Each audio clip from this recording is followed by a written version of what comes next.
Hello everyone. आज बात करेंगे होम्योपैथिक मेडिसिन सरसापेरेला की। सरसापेरेला में क्या होता है कि पेशाब में रिटेंशन ऑफ यूरिन, पेशाब रुक जाएगा, सप्रेशन ऑफ यूरिन, और उसके साथ जो ब्लैडर रीजन है, पेशाब का जो थैली होती है वो वाला एरिया है, उसमें बहुत ज़्यादा डिस्टेंशन मालूम देगा, जैसे लगेगा पूरा फूल गया है, और टेंडरनेस, छूने पे बहुत तेज दर्द होगा। जो पेशाब करने जाता है आदमी, तो सपोज पेशाब लगी उसको, पेशाब लगते ही पेट में और ब्लैडर रीजन में उसको जलन होने लगेगी, दर्द होगा, क्रैम्प्स मालूम देंगे, और जैसे ही पेशाब फ्लो शुरू होगा सब चीज़ों में आराम मिल जाएगा। मरीज क्या बोलेगा, डॉक्टर जब पेशाब लगती, थोड़ा सा भी पेशाब लगता है पेट में दर्द होने। कहाँ पे? ये पेड़ों में, ब्लैडर रीजन वही है। अगर मरीज बताता है कि उस रीजन में पेन है, बर्निंग है, टेंडरनेस है और पेशाब होती है, तो आराम मिल जाता है। तब आपको कुछ नहीं, सरसापेरेला देना है। स्ट्रेंगरी मतलब कि पेशाब के रास्ते पर इन्फेक्शन जिसमें जलन होता है, तो सरसापेरेला में भी स्ट्रेंगरी है। और इसमें जो पेशाब होता है स्ट्रेंगरी के साथ साथ एक सफ़ेद रंग का एक्रिड डिस्चार्ज होता है, जो कि टर्बिट होता है, turbid matter. White acrid turbid matter with strangury. अब पेशाब कैसा होगा? पेशाब या तो बहुत जल्दी ज़्यादा और पीले रंग का होगा, या फिर थोड़ा सा स्लाइमी और फ्लेकी। जब पेशाब सपोज वो जमीन पे करता है तो दो लेयर दिखाई देंगे, ऐसा लगेगा कि एक के ऊपर दूसरा लेयर तैर रहा है। और सबसे इम्पॉर्टेंट सिम्टम सरसापेरेला का है कि जब मरीज पेशाब करता है और पेशाब खत्म होने को रहता है, तो उसको यूरेथ्रा में बहुत तेज दर्द और जलन मालूम देगी। Burning pain in urethra at the conclusion of urination. इसमें सरसापेरेला के साथ कुछ और भी मेडिसिन है, जैसे बर्बेरिस, इक्विजोटम, कैंथेरिस, लिथियम कार्ब और थूचा। एक केस है, डॉक्टर हैनम चौधरी ने एक्सप्लेन किया है कि एक पेशेंट थी, वो बहुत बीमार थी, उसकी समस्या कुछ और थी, लेकिन जब उन्होंने केस लिया तो ये सिम्टम मिला कि डॉक्टर साहब जब पेशाब करते हैं और पेशाब कर चुके रहते हैं तो आखिरी में इतना तेज दर्द होता है कि मुझे पूरे शरीर में शिवरिंग मालूम देने लगती है या दर्द मालूम देने लगता है। इस तरह की कंडीशन हो जाती है।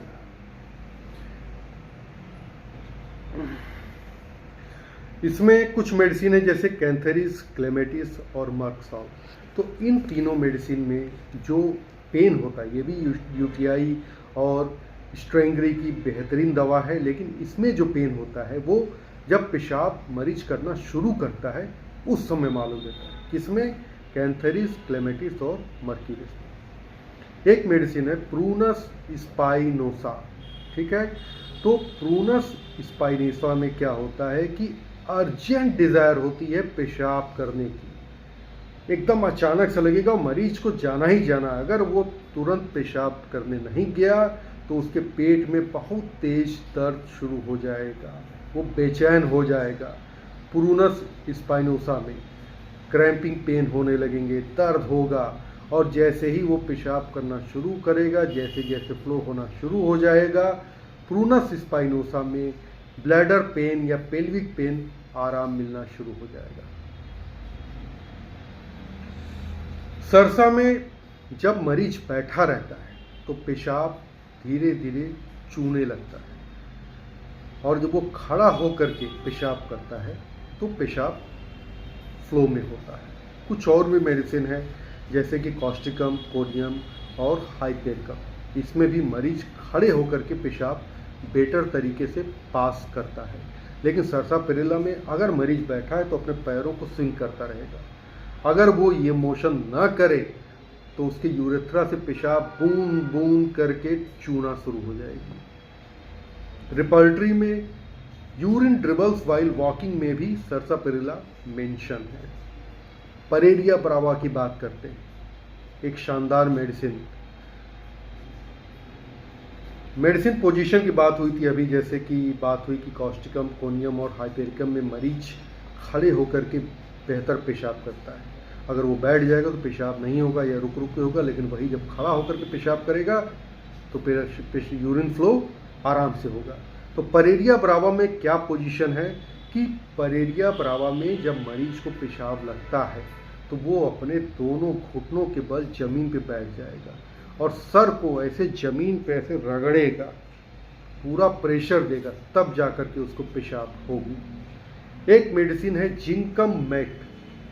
जिंकम मेट में मरीज तभी पेशाब कर पाता है जब वो बैठा रहता है, या फिर बैठ करके नीचे बैठ गया पेशाब करने, फिर ऐसे पीछे जोड़ देगा, तब उसको पेशाब होगी जिंकम मेट में। एक मेडिसिन है चीमाफिला। इसकी पोजीशन क्या रहती है पेशाब करते समय मैं बताता हूँ। दोनों पैरों को ऐसे फैला लेगा और आगे की तरफ झुक करके खूब जोर देगा पेट पे, तब जाकर चीमाफिला के मरीज को पेशाब बाहर निकलेगा। क्रियोजोट में बहुत ही इंपॉर्टेंट सिम्टम है। क्रियोजोट में बच्चा या मरीज जब लेटा रहता है तभी पेशाब पास होगा। सिर्फ लेटने वाली पोजीशन, उसको बाथरूम में लेटना ही लेटना। अगर कोई ऐसा आकर कहता है कि डॉक्टर साहब जब लेटे रहते हैं बिस्तर पे तब पेशाब हो जाएगी, सपोज कोई बीमार मरीज है और वो बिस्तर पे लेटा हुआ वो महसूस कर रहा है कि जब हम लेटे रहते हैं तो पेशाब हो रही है, लेकिन जब खड़ा होकर बाथरूम में जा रहे हैं तो नहीं हो रही है, क्रियोजोट दीजिए, उसको पेशाब होने लगेगी। एक मेडिसिन है एसिड म्यूर। तो एसिड म्यूर में क्या कंडीशन है, बहुत जोर देना पड़ेगा एसिड म्यूर पेशेंट को पेशाब करने के लिए, और इतना जोर देना पड़ता है कि उसका जो बैखानी का रास्ता है रेक्टम वो बाहर आ जाएगा। Prolapse of rectum during urination. Sarsaparilla हमारी one of the best medicine है यूरिक एसिड इरिटेशन। इसका प्रमाण हमें कैसे मिलेगा, पेशाब में क्रिस्टल्स या बच्चों के डायपर में छोटे छोटे सफ़ेद रंग के पार्टिकल्स, लाइकोपोडियम में red sand in the urine, sarsaparilla में white sand in the urine. बच्चा पेशाब करने से पहले खूब रोएगा। दो मेडिसिन और हैं लाइकोपोडियम और बोरैक्स। अगर पेशाब में वाइट सैंड नहीं मिलता है तो मेरी फर्स्ट मेडिसिन है बोरैक्स। इससे लगभग सारे बच्चे ठीक हो जाते हैं। सरसापेरिला आपकी रीनल स्टोन के लिए बहुत ही अच्छी मेडिसिन है, स्पेशली अगर राइट साइड में वो पेन है और स्टोन राइट रीनल में है। रीनल स्टोन के लिए और भी कई मेडिसिन है, जैसे कि benzoic acid, berberis vulgaris, calcarea carb, cantharis, lithium carb, lycopodium, pareira Brava.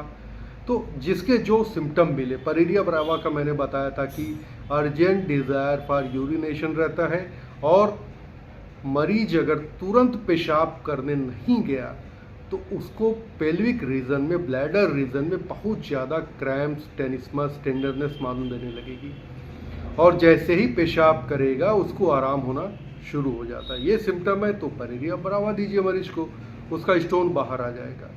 मैंने माथुर जी की बुक में पढ़ा था कि अगर स्टोन ब्लैडर में है तो सीपिया देना चाहिए, तो मैं तब से सीपिया 1 mg 10 mg में देता हूँ, तो ब्लैडर स्टोन जल्दी बाहर आ जाता है। बर्बेरिस वल्गेरिस की बात करें तो इसका पेशाब बहुत ही ज़्यादा बदबूदार रहता है। कहा गया है घोड़े जैसी बदबू रहती है उसके पेशाब में। अभी घोड़े दिखते नहीं तो मैक्सिमम लोगों को पता ही नहीं चलेगा कि घोड़े की पेशाब बदबू करती कैसे। कहीं घोड़ा दिखे उसका पेशाब स्मेल करने का मौका मिले तो आप कर सकते हैं। उस तरह का स्टिंगिंग, एकदम पूरा कमरा बदबू कर जाएगा, इस तरह की बदबू रहती है बेंजोइक एसिड में। पेशाब जो होता है वो हाई कलर्ड होता है और उसमें हिप्यूरिक एसिड की मात्रा ज़्यादा रहती है।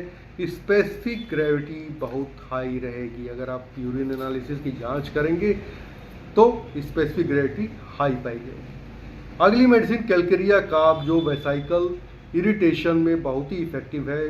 जो हमारे छोटे बच्चे जो फेयर हैं, फैटी हैं, फ्लैबी हैं, पेशाब करते हैं और जैसे ही पेशाब करते हैं उनका पेशाब टर्बिट हो जाता है, जम जाता है, डिपॉजिट हो जाता है, उसमें सफ़ेद रंग के फैटी फ्लेकी सेडिमेंट आपको दिखाई देने लगेंगे, दिखेंगे ऊपर की तरफ। समझ में आई बात? पेशाब किया, पेशाब जमीन पर गया, जैसे सीना में लिखा urine turns turbid on standing. तो स्टैंडिंग मतलब ये नहीं कि खड़े होकर पेशाब कर रहा है तो पेशाब टर्बिड हो जा रहा है। स्टैंडिंग मतलब बच्चा पेशाब किया, थोड़ी देर पेशाब जमीन पे पड़ा रहा और उसके बाद वो टर्बिड हो गया और वो सफ़ेद रंग का वो जम गया। खास तौर से अगर बच्चा बार बार अपने पैरों को भिगो रहा है उस तरीके से। उसके बाद कैंथेरिस में क्या है? कैंथेरिस में पेनफुल रिटेंशन ऑफ यूरिन, पेशाब रुक जाएगा और बहुत दर्द होगा। Intolerable tenesmus, burning pain before and after urination. Lithium carb की बात करें तो लिथियम कार्ब में भी यूरिन टर्बिड हो जाता है और उसमें म्यूकस सेडिमेंट रहेंगे। पेशाब की जांच कराएंगे तो यूरिक एसिड और पस की मात्रा बढ़ी हुई दिखाई देगी लिथियम कार्ब में। इसके साथ साथ अगर किसी को क्रॉनिक रूमेटिज्म है और वाल्वुलर हार्ट डिजीज है तो डेफिनेटली आपकी मेडिसिन लिथियम कार्ब है। लाइकोपोडियम की बात करें तो पेशाब करने से पहले लाइकोपोडियम में कमर में बहुत तेज दर्द होगा। Before urination severe pain in the back, lycopodium में। और अभी थोड़ी देर पहले बताया जब मैंने सर्सापेरिला की बात की कि सर्सापेरिला में वाइट सेडिमेंट रहता है, लाइकोपोडियम में रेड सेडिमेंट रहता है, चाहे तो वो कमोड में लगा रहेगा या फिर बच्चे के डायपर में। इसके साथ साथ एसिडिटी, हर्ट बर्न, ये सारी चीज़ें मिली हैं तो आपको लाइकोपोडियम देना है, 4 PM एग्रीवेशन, ये सारी चीज़ें। आइए अब सर्सापेरिला की बात करते हैं स्किन डिजीज में।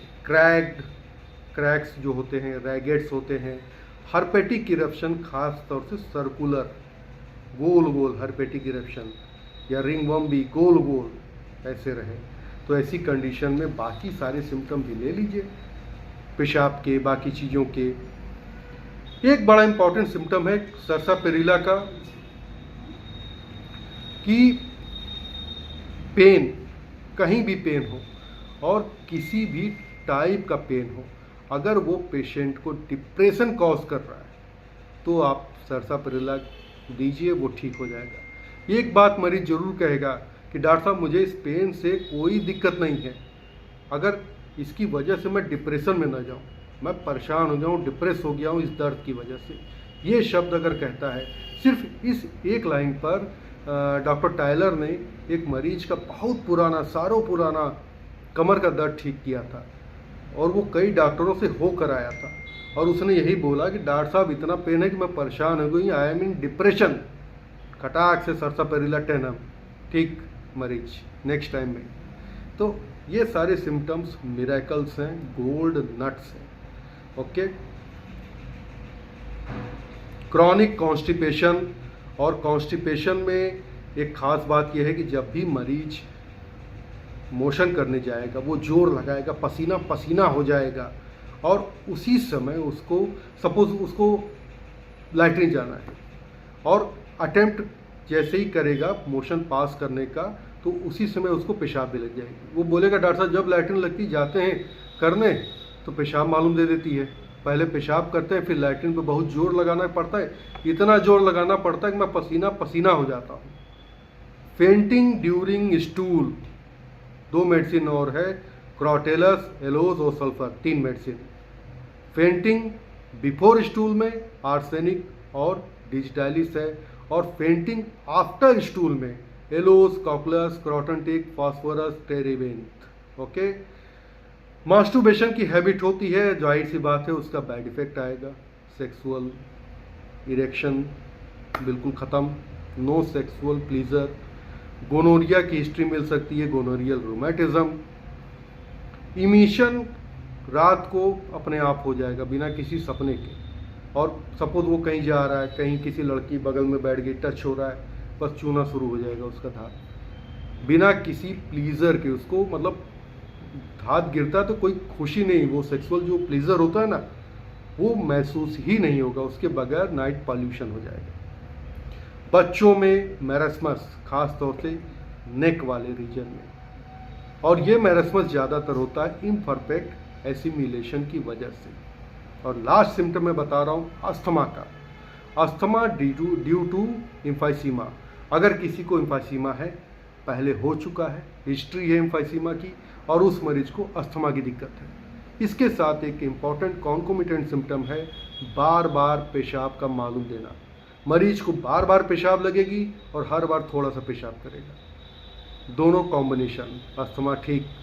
तो ये थी सर्सापेरिलम की मेडिसिन की नोट सिम्टम्स जो यूजुअली हमारे क्लिनिक के लिए सफिशिएंट है। Thank you.